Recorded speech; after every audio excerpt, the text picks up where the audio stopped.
Hello, and welcome to ASMR TirarADeguello. Are you hoping to calm your mind, relax your body, or experience ASMR? Dr. Andrew Michaels is here to help you. Today, we find the imminent danger of alien invaders has passed. Dr. Andrew Michaels is relieved that the Earth is safe for now, but he will remain vigilant. You never know when a new crisis might present itself.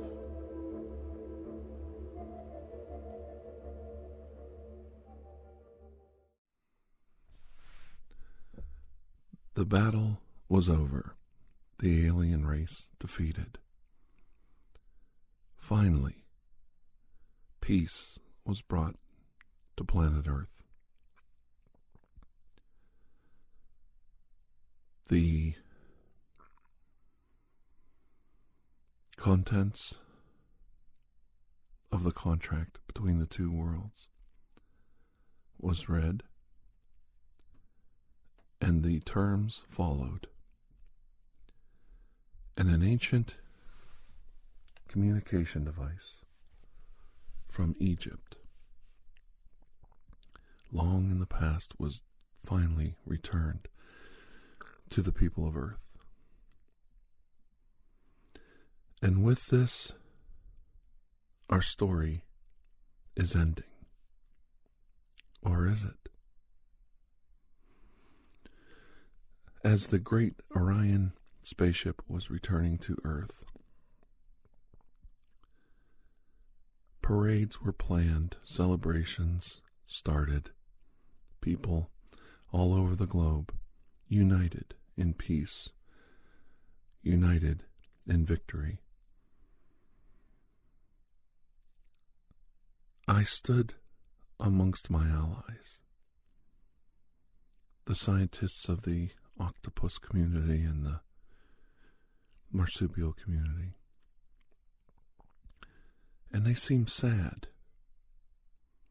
They seem withdrawn. I asked why they weren't happy, and it wasn't a matter of being happy, it was a matter of the fact that for so long they had planned this event. It was almost anticlimactic to see it finally come to fruition, to see it resolve, almost if they had no task left in the world, like their job was done. I assured them that there was many hurdles, including working on diplomacy and technology that would help our races coexist peacefully, that there was so much work left to be done. And they laughed because that was typical of us, always looking at the next goal, the next hurdle, forgetting this and working on that. The mind of the primate, always bouncing from one idea to another. Monkey see, monkey do. I didn't take it as an insult, but I found it strange that they seemed preoccupied.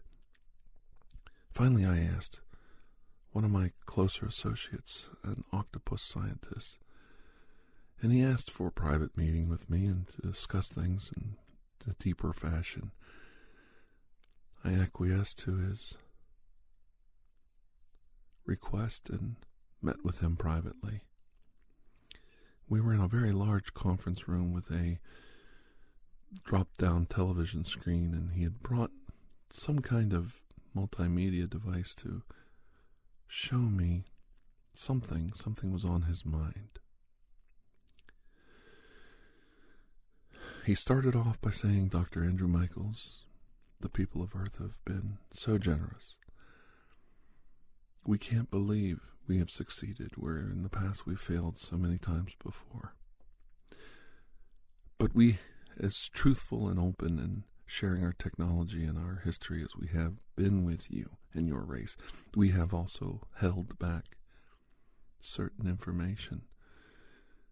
And it's amazing that you're on the precipice of discovering that lie And I think you should hear it from us first, from me first. I don't think we should have these lies between our races, between our peoples.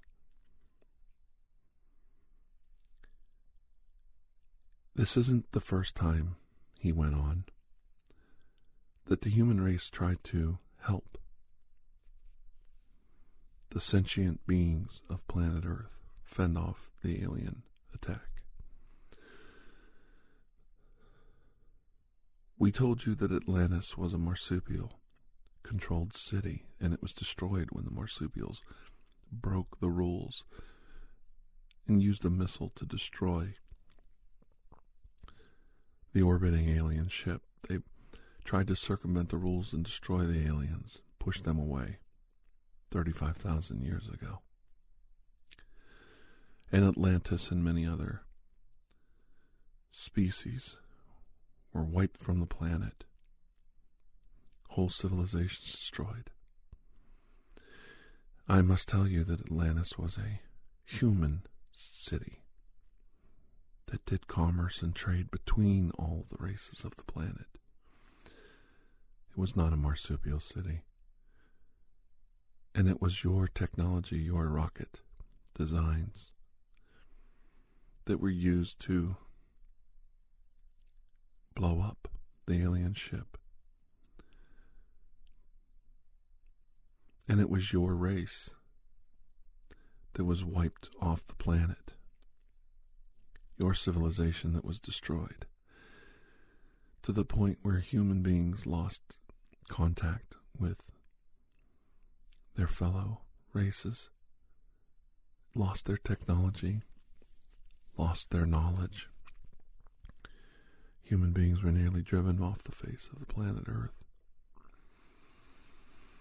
You were punished for someone else's mistake. And we watched you develop again. And miraculously start to invent some of the same technologies you had before. Your drive to leave this planet, to explore, to find new worlds, to find new continents. It's amazing to see the human race develop. And it's these exact developments that allowed us to win. Your technology, your ideas, your strategies. We would not have won without you. We could have won last time. We wouldn't even be having this conversation now. And I'm ashamed of my race and my people because we didn't stop it from happening. We gave in to the marsupials' demands to try something different. And we are all guilty in one way or another over the events that have happened in the past. I held up my hand and I stopped him there and said, I think it would be unfair and it would be brutally rude to not tell you that I knew Atlantis was a human city. The Illuminati had passed down over generations, thousands and thousands of years, the information that Atlantis was a human city, that we had technologies that we lost in the past, that our artisans and our scientists once led our society before the fall of Atlantis. And when that happened, we lost all our science, all our knowledge, and we were pushed back to the brink of extinction. We lost the knowledge of how it happened. Marsupials, octopus, flying bees, giant cats were replaced with angels, avatars, demons, hell, heaven. We knew of you, but we painted you with a broad brush, saying that you were creatures greater than us, that we weren't yet ready to touch the face of. Demons hiding, lurking in the shadows, too powerful for us to combat. Yes, as sad as it is, we turned you into the villains of our legends and our lore, our mythology. But we knew there was a time, a before time, a time when we had achieved great knowledge, great technologies, that we were a powerful race on this planet, and we knew we lost it. We knew the utter destruction of Atlantis, the Earth devastated by some ecological disaster. But we didn't know how, and we didn't know why. We thought it was just nature. I'm sure you're not telling me everything either. I'm sure there was a segment of the human race that agreed with the marsupials on their plan to attack that time ago. I'm sure human beings were not innocent, giving you their technology to perform the act. Seeing that Atlantis and our culture was destroyed, the aliens knew exactly who was behind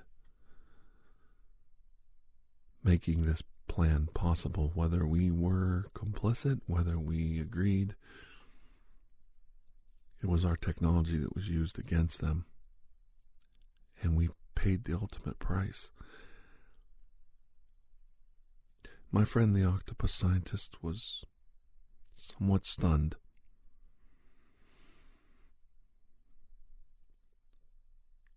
You kept your secret well, he said. We knew of secret organizations passing down hidden knowledge, but we never knew you actually had groups that knew, that remembered. I can see how a octopus changing his features and looks would turn into a horned demon, a devil pretending to be a human being. We must have frightened you so much. The times we tried to help humanity regain its footing, we must have appeared like aliens in space. Devils, angels, monsters, giants.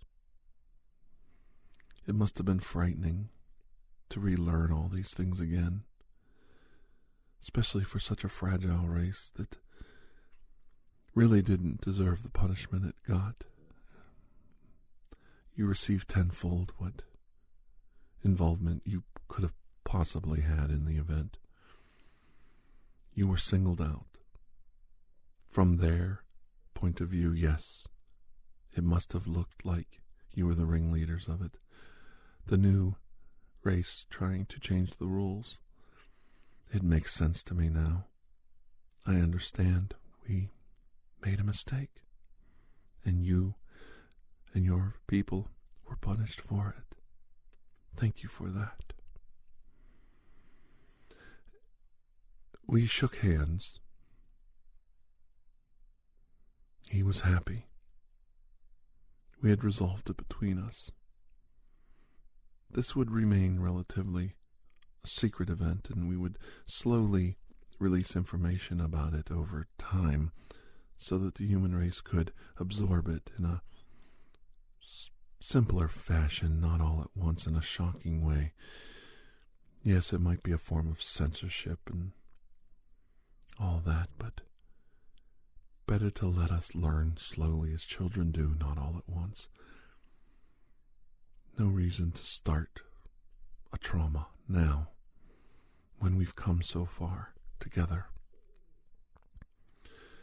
I asked the other representatives of the other races that had been working very closely with me to enter the conference room at this point in time. The octopus scientist, rather startled by my planned meeting that I didn't make him aware of before.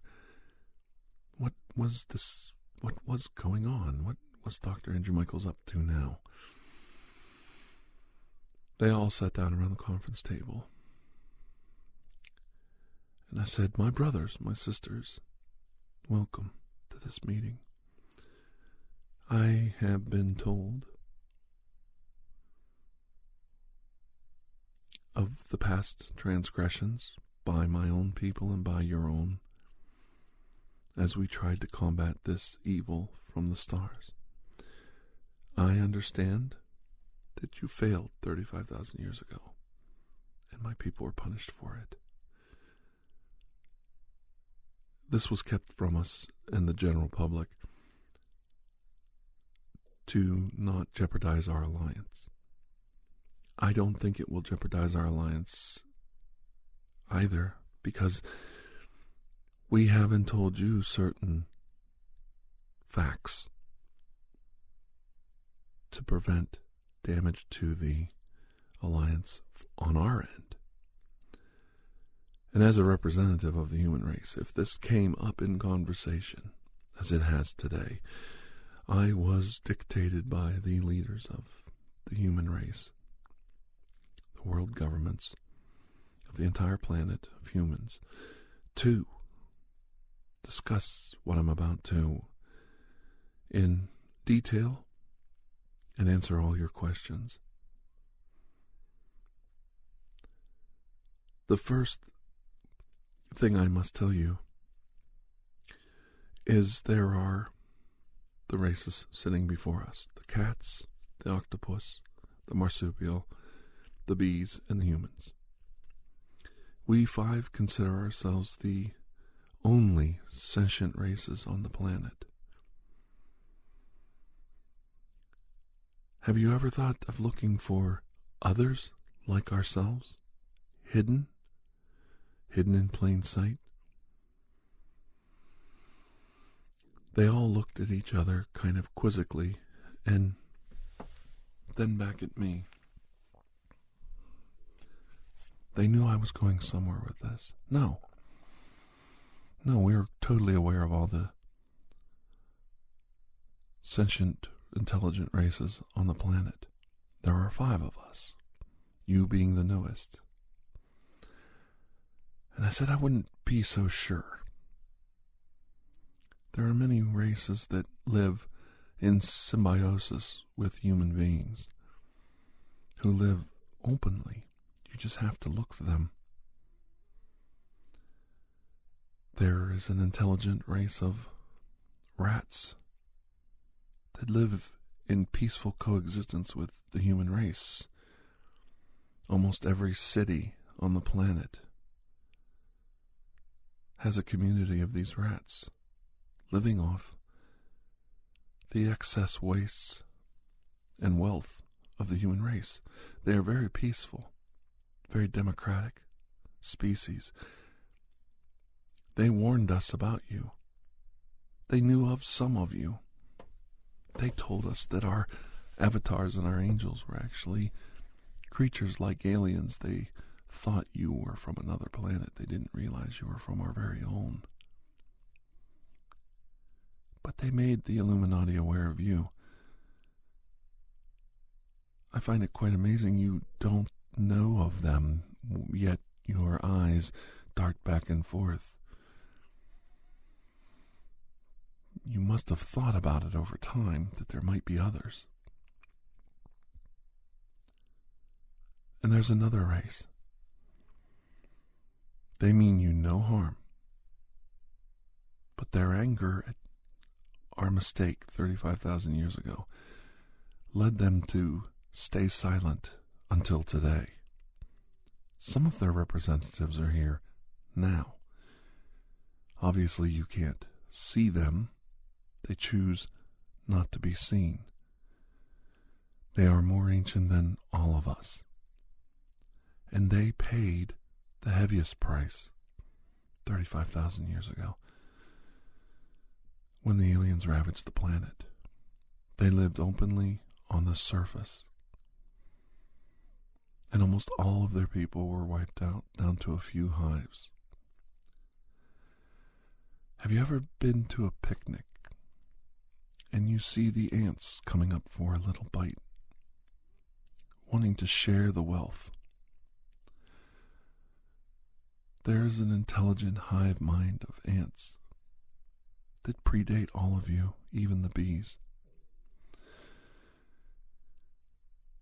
They live, as I say, out in the open, moving from city to city, place to place. Tiny, diminutive, super intelligent. They're intelligent coming from the whole of their hive, not the individual. They like the human race and share, as I said, a symbiotic relationship. We feed them. We keep them warm. We keep them safe. And in return, they safeguard the human race in certain situations. They always kept themselves hidden, but 35,000 years ago they finally had to come forward. Almost everything about them, their technology and their knowledge, was destroyed right along with humanity. But they retained enough to rebuild their cities, their small fortresses. And slowly over time they made themselves known to us. It was their nanotechnology that we used to destroy the aliens. It was their nanotechnology that built our space fleet in such a fast time in outer space. They were able to secretly assemble all the pieces, meld all of the items taken out into space together in such a record time.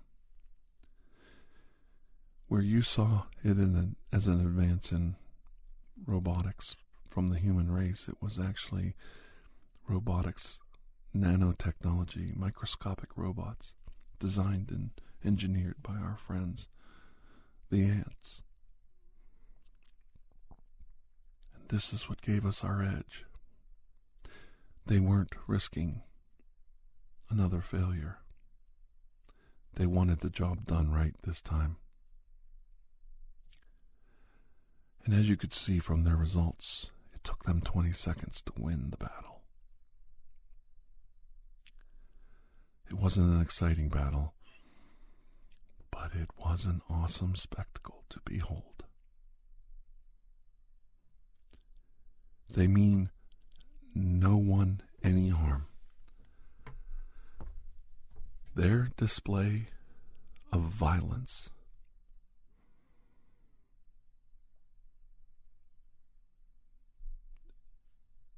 at the combat was their show that they are capable at any time of removing anyone from existence that would cause harm and destruction to any of the races. Where we have the atomic power, the rockets, all of you have your different weapons of mass destruction. They could take us out on an individual basis at any moment's notice, if need be. Their nanotechnology is pervasive now through all of our cities. Once they knew about all of us, they spread their nanotechnology through all of our cities, all of our homes. It's quite harmless. Just microbes laying all over a table. A water bottle discarded in the trash. Dust bunnies behind your couch. But on command, they could assemble and disintegrate anyone that poses a threat to all the races. A lightning rod of Zeus, you could say, to strike you dead in a heartbeat.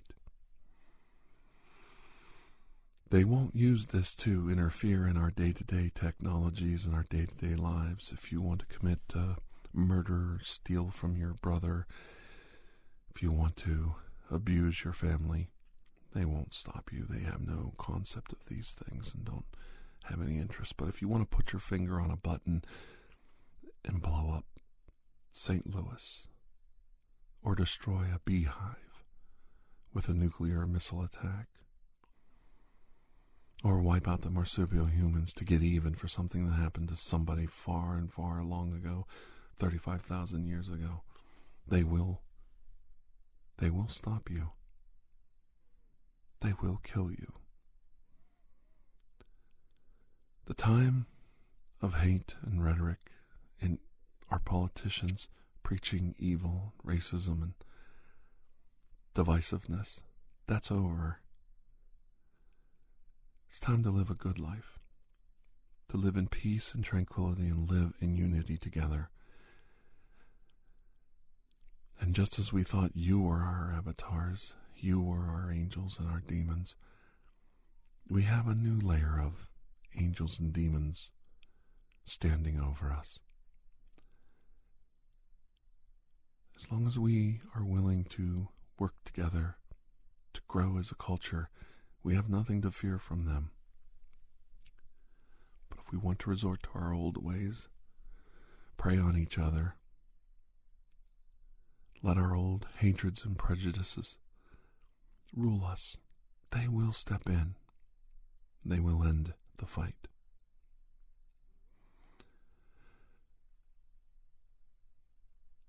You were asking, what was the next goal? What was the next challenge now that we've won? There are many. We can contact the people at the far-off stars that we lost when they stole our communication device from Egypt all those years ago. You have much to learn about the ants, the rats, and the other super-intelligent races on Earth. There are so many things, so many people to discover. The Earth is a grand blue marble in space. And there is all of outer space to explore now with the Orion fleet, now that peace has finally come to Earth. We can travel at 1/10 the speed of light to another constellation. We can finally see the stars. And you can go with us. We welcome you, our brothers and sisters. All we have to do is make it happen. And we want you here together with us. No more secrets. No more secrets. Let the journey now begin.